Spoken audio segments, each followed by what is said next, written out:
Welcome to the Strike a Match podcast. This your girl, Klassi Lady. It's your boy Hamp. Thank you guys for tuning in. Thank you for joining the conversation. What's going on with you? Man, I'm chilling, yo. Like June. Hold up, this is June, right? Yeah. Okay. See, that's how the months is going. Cause if you was in May with me, if y'all was in May with us, then you know like everything been running together. Like every weekend something been going on. And it's like, yo, this past weekend, this weekend coming up, I'm looking forward to just doing nothing. Well, we got people coming this weekend too, so never mind. I'll take that back. Juneteenth. Shout out to Juneteenth. Shout out to all my sisters and brothers out there representing for Juneteenth. That's our Independence Day in America. Yeah. Hopefully more people are really like, especially our people, you know what I mean, are really taking pride in Juneteenth. And as hard as we was going for July 4th, I hope we going that hard for Juneteenth. I see some people got the Juneteenth flags and stuff outside their house, and people doing all, of course, they got all the festivities going on in the Queen City this weekend, so that's dope. But yeah, let's make sure we go hard for Juneteenth and represent like as hard as we would for the 4th, for real. Absolutely. So speaking of Juneteenth, let's just kind of give a quick synopsis of what Juneteenth is, because maybe there's some listeners out there that just don't know. Okay. You know, it might be a couple of people that's viewing and be like, "What they talking about Juneteenth?" Yeah, I mean, if I'm honest with you, I didn't know about Juneteenth probably about 4 or 5 years ago. Yeah. Yeah. So. Yeah. Unfortunately, it was not a popular. It wasn't a popular holiday, nor was it recognized as a holiday, I believe, until recently. Maybe like last year, they started allowing businesses to take off and stuff like that. Yeah. Isn't that crazy? Yeah, it is, but it ain't. You know, we in the land of our captivity. That kind of thing happens. Absolutely. But you gonna tell them what it was? You gonna give them a quick? Yeah, sure. So June 19th, 1865 is officially the day when there was, even though after the emancipation occurred, there were still people enslaved. They didn't know that we were free. So they were literally still working as slaves, sharecroppers on the field, on plantations, living with their masters. And in Texas, where the last group of people that were enslaved were actually notified, like, hey, you know you can leave. Yeah. You know, massa. That's it y'all for know massa. Y'all know we're free, not, right? Yeah, we're not quote unquote chattel anymore. You're free. So once we got the message, once we got that word, it was actually June 19, 1865, after the Civil War. So that's actually why we celebrate that day instead of the Emancipation Proclamation, because technically at that time there were still slaves who didn't know that they were actually freed. Yeah, and of course, what that means is the thing you got to think about that, or what I think about is, it's not that the slave owners didn't know that it had been signed. So that tells you that there were still slave owners that, even though they knew this was legal, this was illegal what they was doing rather, and that slavery was abolished exactly and done away with, they were still, you know, doing what they was doing, like, you know, making their slaves work and not letting them know that, you know, what was going on. So that's we got to remember that too. And got to remember we still dealing with them same kind of people today. That part, even in 2021. It's not going to let you know you free, right? Yeah. And in case you didn't know, you are free. Yeah. And to be free in the mind is to be free indeed.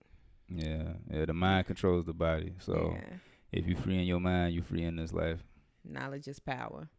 So what we got going on today? Well, I didn't ask you, how are you? What's good with you? How you doing? Well, I'm doing good. I am doing well. I was a little fatigued, a little tired.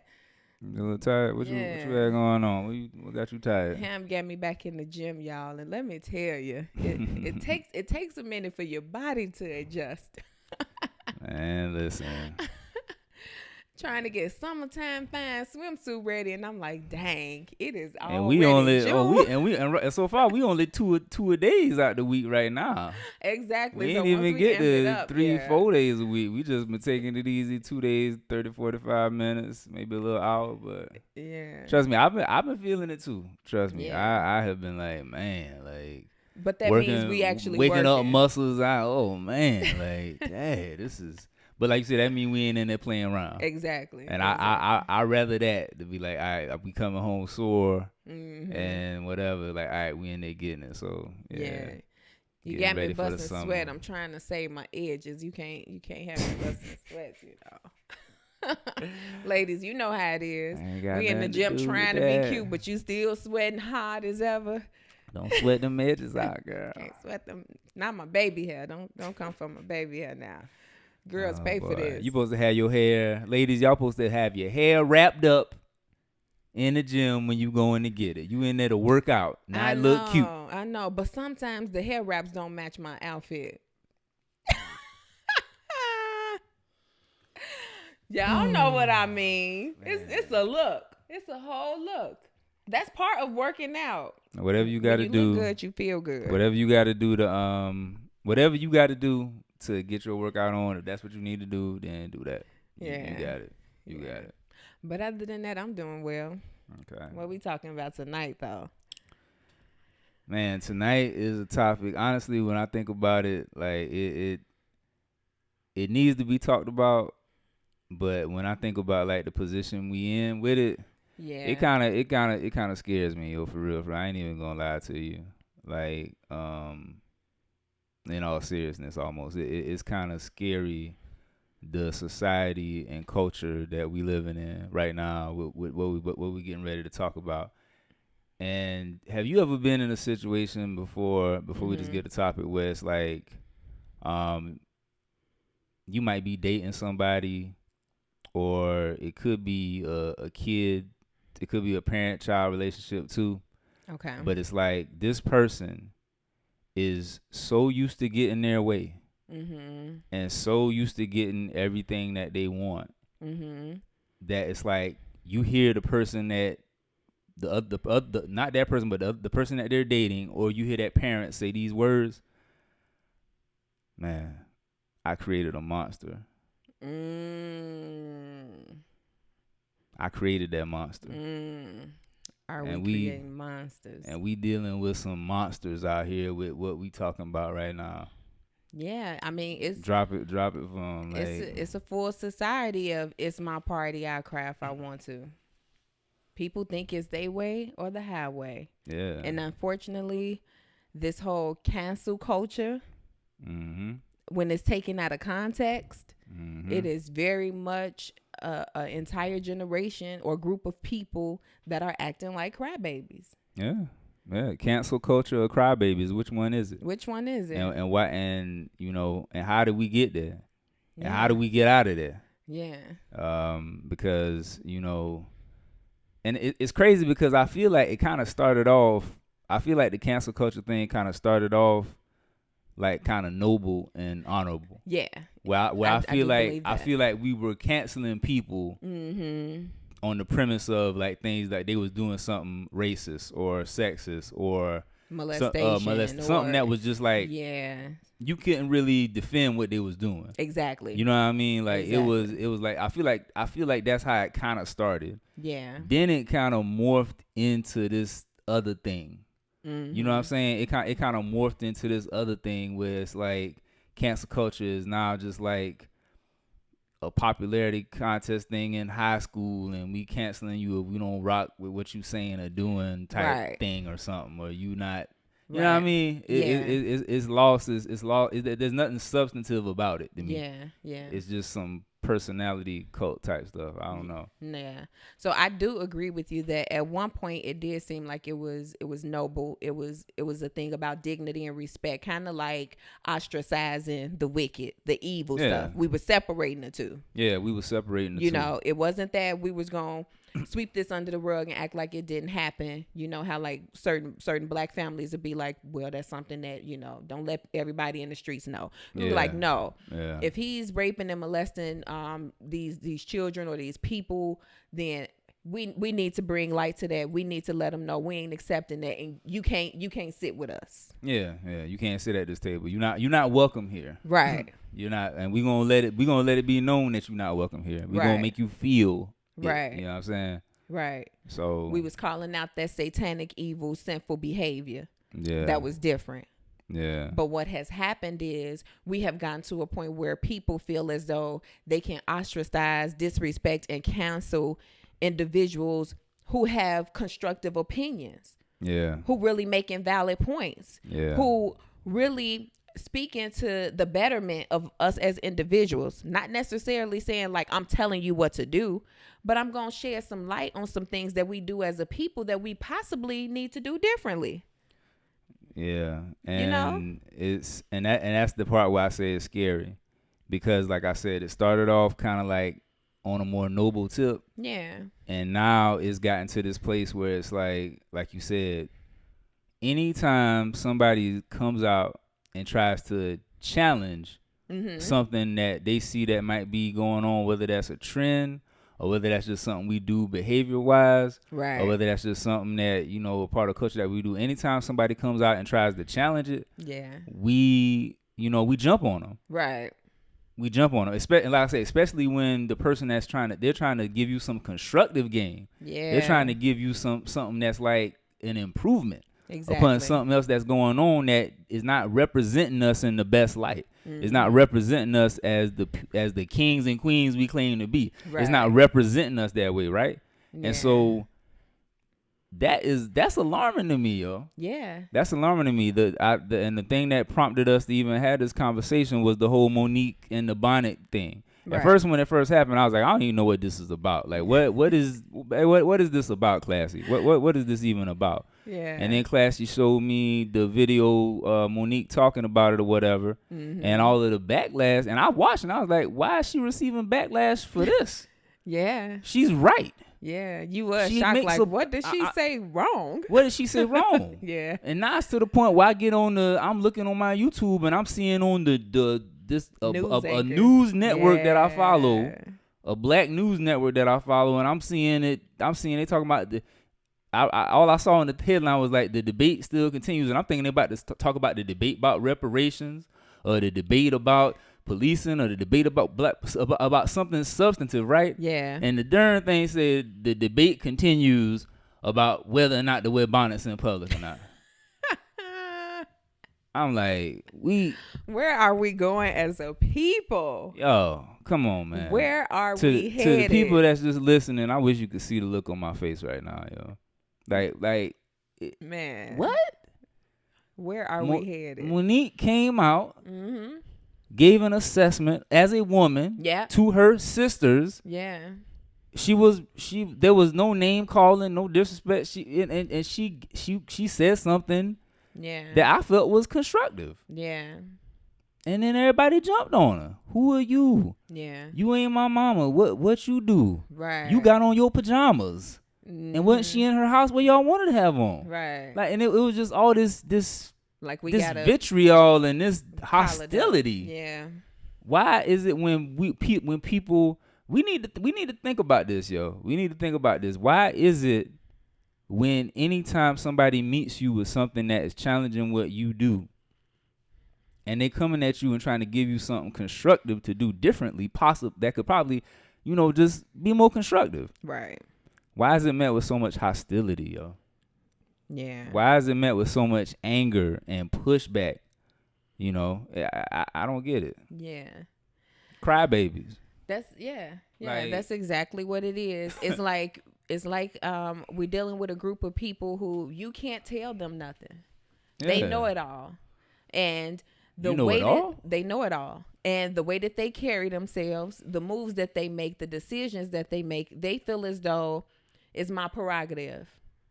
Yeah. And nobody can chastise them, discipline them, correct them. They are so far from reproach Yeah. that they take it as they take it as offense. Mm-hmm. They literally take it as offense, and everything is not offensive. Let's be real. Everything is Right. not offensive. He who is without sin cast the first stone. Yeah. You know what I'm saying? So there is a difference in what Monique was saying because the point was missed. Yeah. Because everybody felt the need to attack her as a person, attack her career, say things about her. Shoot the messenger. Shoot the messenger. You missed the message. Yeah. Because in all honesty, the only point that she was trying to make, the valid point she was trying to make, is that sometimes when you go out in public, it's about how you represent yourself. Right. It's about having dignity. Where did our pride go? When you going on vacation, when you out at the grocery store, when you picking your children up from school, it's certain things that you don't do. Yeah, it's certain You things can put that a hat. She even told you can put a hat on. Yeah. You can put a wig on. I mean, it ain't like you ain't got yourself all together, because half of the time when you at the airport, and I've even seen it myself, half of the time you at the airport, you got your lashes on, you got your makeup done. So I mean, you look the part. Yeah. You just forgot to take the bonnet off, leave the house shoes in the house, because that's what house shoes is for, in the house. Yeah. You know, just because you going to travel don't mean you need to look like you going to bed. Yeah. Put on some yoga pants, put on some leggings, put on some jogging pants. There's a way that we can carry and conduct ourselves when we're out in public, because it's about representation. Yeah, it's about what you wear sends a message to the people that are looking at you. The first message. What you wear. Yeah. Let me say that one more time. What you wear sends a message to the people that are looking at you. When you look at somebody that's in a uniform, whether that be a police uniform, an ambulance fireman, whatever, you're gonna look at them and think they're a police officer, right? Exactly. And so it's the same when you look at somebody that's dressed like a businessman. Yeah. And they would have on a suit and tie or whatever, and some hard bottoms.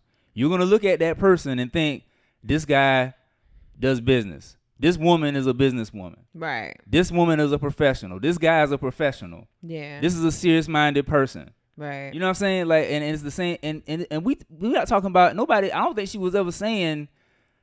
And like I said, on the flip side, before I go down that too, if you see somebody dressed in other ways in street attire, you gonna think they are, you know, and I mean scantily dressed like street attire, like a woman of the night. Right. That's what I'm talking about. Yeah. But I know that she wasn't talking. But what I'm saying is, what you wear sends a message about you. Yeah. And so if you are traveling, why not wear clothes in a certain way that like shows I'm traveling? I might have to get in a taxi. I'm gonna be at the airport around other people, right, with kids around. I'm gonna be in restaurants, all these different things, right? And like if we, and this is why I keep talking about this, if we are really trying to raise our consciousness and walk in royalty and walk in a highness of self, then we gotta what we wear when we go different places sends a message about us. Exactly. And if that's not the message we sending about us, then we just need to kill all of that straight up. Exactly. We just need to kill all of that. I don't want to hear nothing else about no kings and queens. I don't want to hear nothing else about all this other stuff. Right. If what we wear,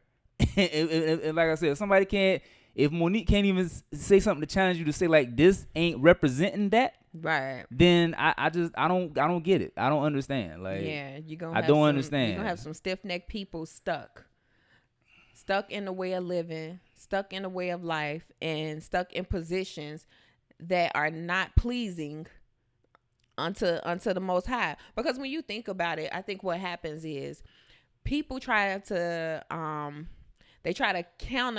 counter argue what Monique was saying by going to the extreme. And I've seen a lot of videos where they go to the extreme. Deflection. Like, so what you trying to say? Like, why we gotta have on the business suit to go to do?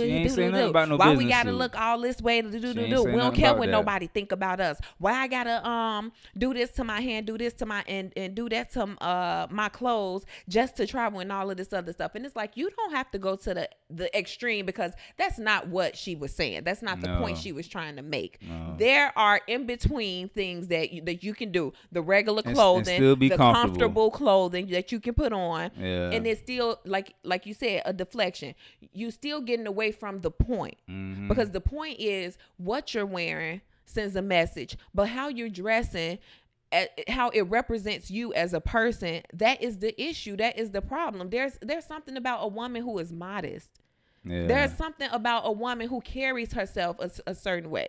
You sick and tired of getting that attention where dudes whispering and pss, pss, shh, hey, hollering at you like that. Maybe you can try something different. Yeah. Yeah. Maybe, just maybe. You can actually set a standard for yourself.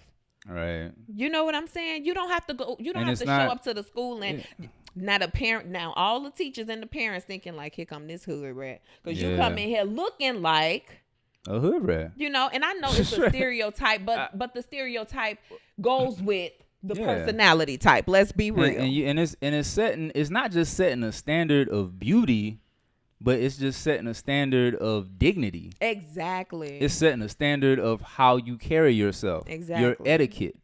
How you present yourself. Yeah. It's not just because I think that, see, and I got to slow myself down a little bit. The dangerous thing about this is we can go down this endless rabbit hole about, like, you know, what outfit to wear and what outfit not to wear and all this other stuff. I don't want to get too far down that lane, right? Mm-hmm. The problem is, going back to what she was trying to give some constructive criticism, critique to her sisters, exactly, in a loving, respectful, but tough love fashion. Absolutely. And when she offered up that tough love for something that a lot of people viewed as constructive, she was automatically persecuted, talked evil about, vilified, shamed, all of these different things. Because people felt that guilty about what she was saying. It hit scary. It hit. It cut. What she said cut. If it didn't cut, nobody wouldn't have said anything about it. Exactly. But what she said cut, and people not used to getting cut no more. Yeah. People not, everybody, we live in a narcissistic enablers society where everybody is like, like I said, do what you want. Don't tell them, stay, mind your own business, whatever. It's like, and the moment you challenge me or say something to me, now my feelings hurt. Right. Now I'm going to lash out like a child in immaturity. And it's like you can't say anything to people anymore that might challenge what they're thinking. Right. Unless you wrap it up with 10 lollipops, 10 candy canes, and 5 pounds of sugar to get the medicine to go down. Right. It's that's a monster, yo. That's a monster. If a person who is above reproach is a difficult, dangerous person to deal with. I'm telling you, yo. And that is, and what you seeing with the backlash that Monique is getting, you just seeing kind of the surface level of that. But when people, if you can't approach me, J Ham, be like, yo, J Ham, like, I think, there's some things you doing that, I see what you and Klassi really trying to represent. And there's some things you're doing, I don't really think you need to, you might need to switch this up, you might have to change that up. If I can't sit there and you coming at me respectfully, right? If I can't even sit there and listen to what you saying without then looking at you like, well, what about you, homie? What about you? What about what you do? What about what you do, bruh? You gonna talk to me like I'm, you know what I mean? Like, and I immediately start deflecting or whatever. Something is wrong with that, y'all. That got to go. Yeah. That's a principality. That's a demonic spirit. That's a stronghold. That is something that is permeating throughout our culture and throughout our people, and that ain't us, y'all. Yeah. That is. I know it may seem like I'm making a mountain out of a molehill or nothing, but like I say, it's not so much. I don't want to spend too much of the time talking about like Monique and the bonnets or whatever. What we talking about the principle? We talking about the principle of the thing. Exactly. And how she was met with all that backlash and just viciousness and hostility. Right. That she did, that was unwarranted for what she was saying. And it's like, so I guess the question to the listeners that I have is like, are we living in a time and are we living in a society where it's like y'all just rather not hear the truth? Do you rather not hear any correction, any reproof, any rebuke, any discipline? Do you just want to be you just want yes for everything? Yeah. You want me to be an enabler for everything? You want me to just look the other way? That's real. Like, talk. Is that the world we living in? That's real And if talk. that's the world we living in, man, I'm about to lock my door. Listen, listen, listen. You gonna have Klassi, is to. that the world we living in? It seems as though that is what the world is becoming. It seems as though that is the world that we're living in, and unfortunately, I don't even want to take it here, but I'm gonna take it here anyway. Unfortunately, it's something about a younger generation that does not understand or even want to get wisdom, wise counsel, or insight From the from the elders. elders. Yeah. Like, what happened? Yeah. What happened? I honestly can remember growing up with older cousins, aunts, parents sitting around having conversation, kicking the Uncles, bobos, aunts. uncles, Oh. and I'm talking about they just spitting game to us, teaching us different things, talking about different conversations. Hey, you don't dress that way. These young boys, cross your legs when you sitting down. You got a dress on. You know what I'm saying? That was a thing. And even though it was family telling us those things, we still got around other people who shared that same type of love and compassion and consideration for others. Right. You know what right, I'm saying? Right. You can go up the park, and I kid you not, boys out there shooting the hoops. One of them end up saying a curse word. It's a grown man out there, don't know him from a can of paint. You know what he gonna say? Hey, watch your mouth, little homie. Yep, watch your mouth, young man. Watch your mouth. Yeah. Don't do that. I know it hurt, but you got to find something else to say. You don't do that. You know what I'm saying? Nowadays, somebody will reply, ready to fight, ready to come after this grown man for simply just giving you game. For simply doing exactly what he was supposed to do. That's it. He was doing exactly. That's it. And honestly, he was doing exactly what he was supposed to do. And that's why, like, we ain't on our job. Exactly. We are not on our job. The gatekeepers have left. So now when you trying to reel them back into the zoo, the animals have already gone. We ain't on our job, yo. That's Straight the up and problem. down, we are not on our job. That's the And problem. like everything that you saying right now, and like we come from that era, that old school where it's like you expecting other people that's not just your daddy or your mama to Right. check you when you get out of bounds. When you get out of bounds, yeah. I'm not talking about just your daddy or your mama or your teacher because you in class or your coach. I'm talking about you are expecting people in your neighborhood, Yep. at the local stores, Yep. at the, like you say, the guy that's just the older man that's just out there while you shooting hoops. You are the culture is supposed to be, Yeah, exactly. when the young kids and the teenagers and the young men and women get out of line, that the OGs and the elders and the older people check them. Yeah. And you know why it stopped? Because too many kids were allowed to grow up saying this: "You ain't my mama. Yeah. You ain't my You daddy." ain't my daddy. The minute you throw that phrase out there, it's like, I ain't got nothing to say. Yeah. Fall in the hole. Can't say Go nothing right to 'em. ahead. Can't say nothing to him. Go right ahead. I done told you that stove was hot. Because I ain't your mama, you ain't gonna listen. Put your hand on it and see what happens. You're gonna get burned every time.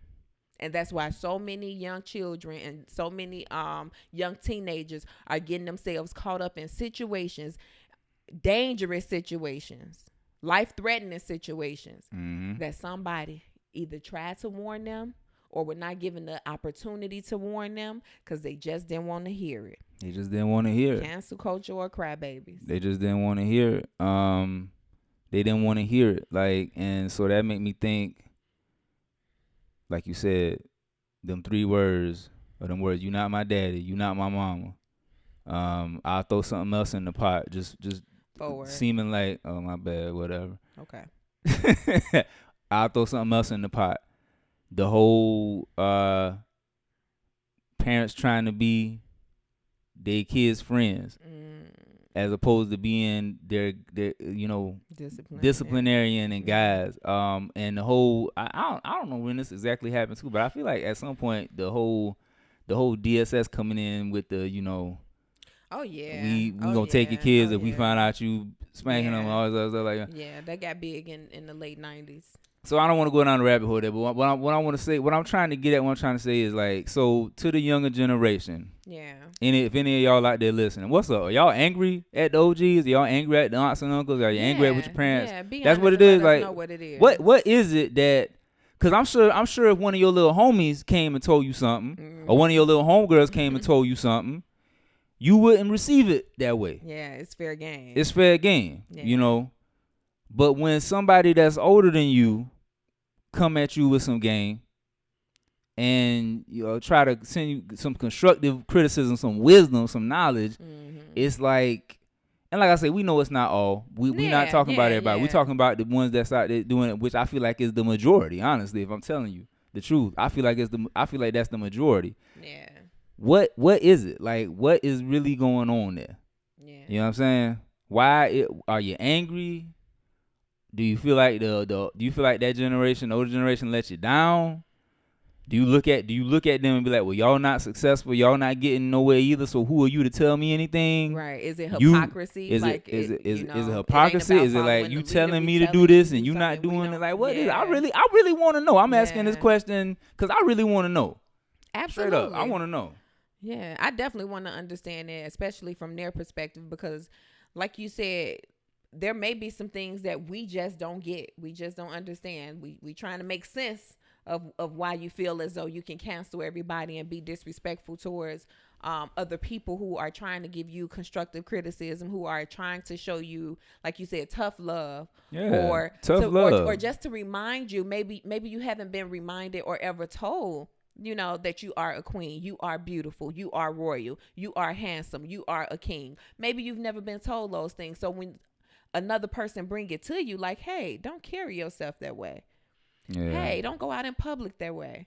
Hey, you don't have to speak that way. Yeah. Hey, it's kids around. See, sometimes it's just that you've never been told.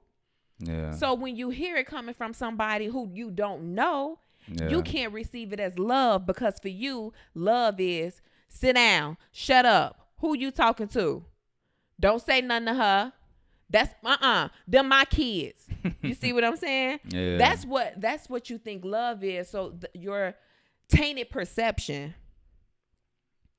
and understanding of what it looks like for somebody to care about you is what's causing you to not understand and see that we just giving you good game. We just trying to protect you. We just trying to make sure that you carry yourself in a better light.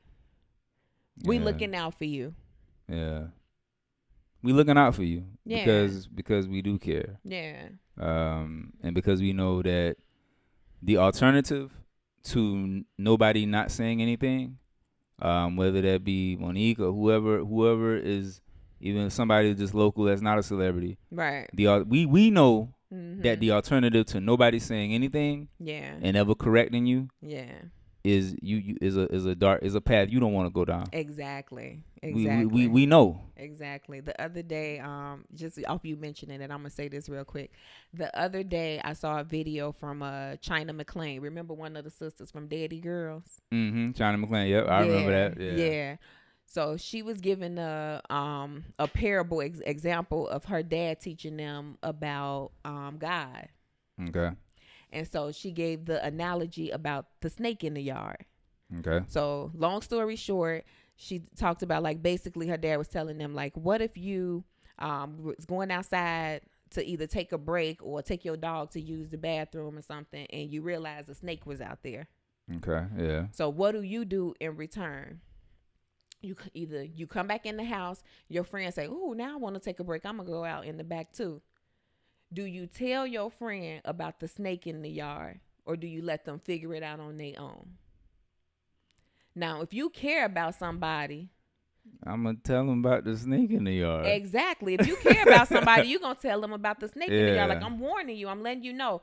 Going down this path, living this life, not knowing who God is, not believing. Yeah. Not taking this chance. Now, it's up to you. I ain't forcing nothing on you. I'm just letting you know it's a snake in the yard. You can still go out there on your own and figure it out. That's up to you. You know how crazy that sounds when that analogy? It does. It does. Sound there's a snake out there. I'm going to let you go out there and find it yourself, since you don't want me to tell you nothing. Listen, but we dealing with a culture. We dealing with a Woo. generation, a group of people who don't want to be told anything. So I mean, can we give fair warning when it's not being received? Yeah, I don't know, man. That's a really good analogy, and when you think about it, when you think about it that way, that kind of crystallizes it right there, and Yeah. really sets it in stone, like how ridiculous, how Exactly. ridiculous we sound Exactly. when we say we don't want to receive constructive criticism that's coming from a place of a person that is not that is coming from a place of love. And it made me Yeah. think about something. It made me think about something we was watching. You know, I bring up certain people that I'm into. You know who I listen to. Yeah. We was watching Darby the other day, Yeah. and Darby was talking about I can't remember exactly what he was talking about, but he said I'm not trying to put you down, Yeah. but I gotta identify the problem. Yeah. I'm not trying to put you down. Exactly. He kept saying that. I'm not trying to put you down, but I gotta identify the problem. Yeah. And you know, that's really what people gotta get into their minds. Mhm. You know, that's really what people gotta understand. We're not trying to put you down, but we gotta identify the problem. Because if I don't identify the problem, I can't tell you the appropriate solution. Exactly. And really, the fact that I gotta tell you I don't want to put you down, I'm gonna tell you what the problem is, even though you're not gonna tell me. I know the problem is your self-esteem is so low from all of the things that we as black men and black women and black boys and girls have had to go through in this country. Yeah. From all of the close encounters with death right at our doorstep, dealing with poverty, living in poverty, living in substandard housing, being stacked on top of one another, in the projects, in the ghettos, in the hoods, watching our parents suffer, watching our fathers suffer, watching our children suffer, all of the affliction and oppression and trauma that we have faced, that we faced at the hands of our oppressors and that we face at the hands of one another. Yep. Our collective group self-esteem and group confidence and group trust is so low that the moment I tell you something that is tough, could maybe perceived as tough love or identifying a problem, you automatically feel like I'm putting you down. Yeah. That is a problem. Yeah. That's a problem. It's We a gotta huge fix problem. that. We gotta work on that, because if you an emotionally healthy person and a person that's coming from a place of confidence and self-esteem, that doesn't happen with them. Right. But if you still in a place of trauma and in a place of hurt and pain, anytime I try to tell you something, you're gonna feel like I'm attacking you. Exactly. You're gonna feel like I'm trying to put you down. You're gonna be defensive. You're gonna be deflecting. You're gonna be, skating around. You're gonna be pointing the finger back at me. You can't be accountable to yourself because that is you hurting, and I know you hurting. Yeah. Cause I've been there before. I know what it means to feel like, to feel that hurt, to feel that shame. Yeah.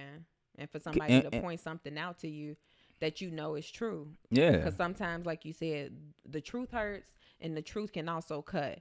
And what I've come to realize is, as much as iron sharpens iron, if you are not yet iron, something is going to break you apart. Yeah. Something as constructive as, don't dress that way. You deserve better than that. Don't let him treat you like that. You can be whatever you want to be. Yeah. You are not less than. You don't have to walk outside looking like that. Something just as simple as that can be taken like, who you think you talking to? Yeah. Something as who simple you as that. think you is? Something as simple you as that. don't know me. Yeah.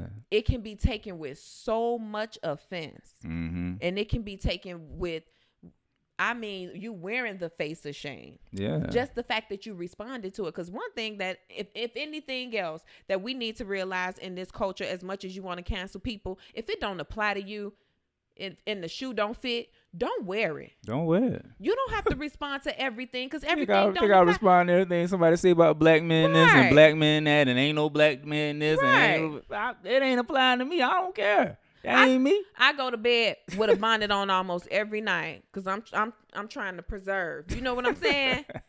So I ain't have to reply to that because guess what? I know I don't go outside like that. Exactly. I don't carry myself like that. Certain things just don't pertain to you. Why are you responding to it? You do not have to respond to everything and be triggered by everything that everybody say when it comes to a group of people. When it's like, almost like, this is a conversation for the felons. If you ain't never been a felon, what you in it for? What you in it for? What you in it for? What you chiming in for? This ain't your segment of the message. Go back to the suburbs. You ain't even in this conversation. Right. Same thing with Kirk Franklin and his son. This man was disciplining his son. This man was having a conversation, a dispute. Just like most families have disputes. All families had disputes. It happens that way. But guess what? You got a young kid who just don't want to listen. A grown man who felt he can ostracize his father and put him out there for the media to hear a personal conversation that they were having. A personal conversation that they were having. And let's be real. There are times when our parents have had to correct us, yell, scream, shout, use some loud, Sunday school words. Use some words that we probably didn't want to hear, or pick something up. Pick something up. Let's be real. Together. But everybody was acting so shocked. Like, oh my goodness. Right. Oh, how could he do that? Oh, that's so wrong. This ain't your segment of the message. Right. It don't apply. He a Christian. He a singer. He famous. He a celebrity. He's still a man and a father at the end of the day, and he ain't got an answer to nobody and no Grammy. But he better answer to the father upstairs for the child that he had. Exactly. Because that's what really matters. And the father upstairs says, "Spare the rod, spoil the child." Right. That's what the word says, right. Y'all. On Judgment Day, I don't care how many songs you sung. I want to know, what did you do with those offsprings that I blessed you with? Yeah, and that was just a big, and it was just kind of it was a very hypocritical moment for me, because all of us in the black community know good and well what Kirk Franklin was doing wasn't nothing that we ain't done seen before or heard about before. We was being some big hypocrites on that one, y'all. Yeah. But seriously, at some point we got to cut the silliness and the foolishness out. You know good and well what he did by exposing a private conversation was, I feel distasteful. Yeah. You know what I'm saying? And something that you wouldn't want nobody to expose a private conversation that you had with somebody, would you? Exactly. So why did we let that slide? Right. And secondly, you also know good and well, you done seen your brother. You might not have been a knucklehead in your family, but you done seen one of the knuckleheads in your family, moms or pops, jump on them to yell, scream, say some Sunday school words, and all of that. Uh-huh. So why is what are we talking about? Exactly. What's wrong? What are we really doing here? Yeah. What are we really doing here? Like it. Yeah. We canceling the wrong thing. We canceling the wrong thing. Yo, we canceling the wrong thing. We canceling and rebuking the wrong spirits, y'all. Absolutely. And it's like also what I was about to say made me think about another scripture in the Bible that talk about basically how, that Yah chastens those who he accepts as sons. Yes. And he disciplines those who he accepts as sons, and those who, because we all had earthly fathers who disciplined us. Exactly. And at the time it didn't seem pleasant, but it produced character within us. And that he who isn't disciplined or chastened is an illegitimate child. So that is, even it may not sound like it, that's a statement of love. Yeah. That's a statement of concern and care. Because if I didn't discipline or check or correct you, guess what? It means I don't give a damn. Real talk. That's what it means. Real talk. If Monique did not say anything, if Kurt Franklin didn't say anything, if what other case or situation you think about, that basically means that person or that parent does not care. Yeah. And so which one you rather have? Yeah. The person who may be trying to say something to you and it isn't polished and gift wrapped and nicely delivered exactly the way that you wanted it to be, right? But it was truthful, right, and constructive, or the person who just like, I don't care, let them do whatever they want to do. I don't care. Right. Ain't my son. Ain't my Ain't my child. kid. Uh-huh. Ain't my people. And What that's they out there doing? exactly Go ahead, what let them do. I don't happens. care. That's exactly what happens. Like, We have gotten to a uncomfortable space of individuality yeah, where we have forgot to think about collectively as a community and what it means to be unified, what it means to have togetherness, what it means to have fellowship. We have gotten to the point where everybody feel as though they are an individual. They don't need nobody. They don't want exactly. They don't want meism, nobody to tell them the culture anything. of me. They don't want nobody to tell them nothing. They don't need nobody. Don't need no Yeah. help. I can Yes. do it on my own. Yes, and that is so unfortunate because Everybody, as a people, that whole each one teach one, that's thrown out the window. yeah, That is completely thrown out the window. and that's our culture. Whatever happened to hand up? Yeah. You get to a certain space, and now you lift a hand out. You reach some. You pull somebody You up pull with somebody else up with you. Because that's what we do as a people. That's what we have to stand on. That's what our ancestors did. That's what our grandparents did. you. Mm-hmm. And it made us better as a group, as a people. We was airtight. Couldn't nobody break this. Yeah.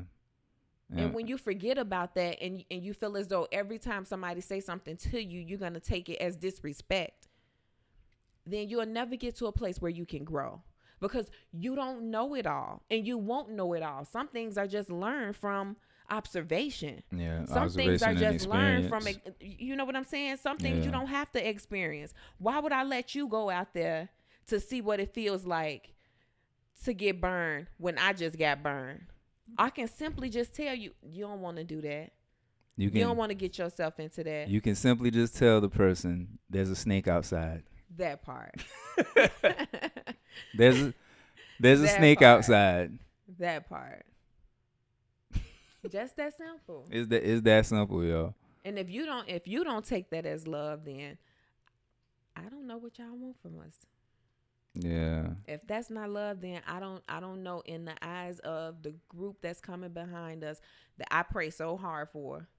Yeah, I do too, for real. Because there is a distorted view of love. Mm-hmm. A very distorted view of love. Yeah, two things. Yeah, they up against two things. One, there's the distorted view of love, and I feel like sometimes there's just like kind of a, I don't want to say ignorance, but maybe unawareness is the better word, that there is an enemy out there that wants to see them do their worst and see them not prosper and see them not be successful and tear them down and oppress them and afflict them and rob them of their dreams and rob them of their hope and rob them of their resources. And that enemy is determined to do this. Absolutely. And they will not stop at nothing. And so you need wisdom. You need knowledge. You need correction. You need your OGs. You need your aunts, your uncles, your grandma, your grandmother. Yeah. You need people like you need the celebrities that do care and are conscious and care about their community. Yeah. You need all of that, and you need to listen, Yeah. and you need to humble yourselves a little bit, and you need to ask yourself why am I showing so much hostility every time somebody is coming to me with a constructive word? Why am I being why do I deflect all of the time? What's really there? You know what I'm saying? And you need to think about that. And only you can do that work and think about that yourself. I'm gonna keep reaching out. I'm gonna keep talking, and I'm gonna keep, I'm gonna put my arms around you and hug you. But then every now and again too, I might say something that might cut. But I'm not putting you down. I'm only identifying a problem. And so that's what I feel like we gotta continue to do, and build bridges, not burn them. That's real talk. I got a devotional in the Strike a Match book called "Build Bridges, Not Fences." There you go. Build bridges, not fences. Yeah, and I guess my Strike a last match. Blaze a trail. My last comment I'll just say is J. Cole got a song called "Pride Is the Devil." Yeah. And when you allow your pride to put you in a position of demonic defensive behavior, Yeah. wicked, evil, bitter behavior, Yeah. then you realize that you become so haughty that you can't take constructive criticism. Can't take constructive criticism. You have a guard up against the people that's really been sent to help you Mm-hmm. and to support you. Yeah. Yeah. And it puts you in a position of being alone when you really don't have to be. So just be mindful of that. Pride is the devil. Think it Hey, got a hold on me. yeah, That was a good. That was a good way. That was a good word, Classy. yeah. That's your girl, Classy Lady. It's your boy J Hamp. Love you guys. Peace. We out.